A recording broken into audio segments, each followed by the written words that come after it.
解嘅啫。個聯儲局減咗息之後，短債嘅利息當然受聯儲局嘅利息影響啦，但係長債咧嘅息率咧係冇跟住跌喎，仲反而上升喎，即係債券嘅息率上升咧，代表佢嘅需求唔夠，呢個咧都係我認為造成黃金上升嘅主要因素嚟嘅。即係金有冇得升咧？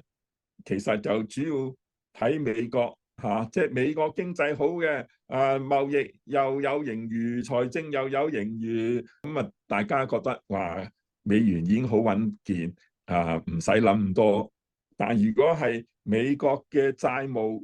越嚟越高，要每年需要借嘅錢越嚟越多，大家反而驚借咗俾佢，遲啲有朝一日會違約冇得還，咁變咗咧就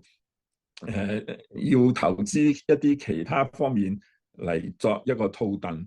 美元越弱咧，黃金就越強。咁而家咧就係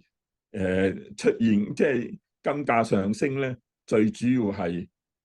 美金嗰個不穩所造成。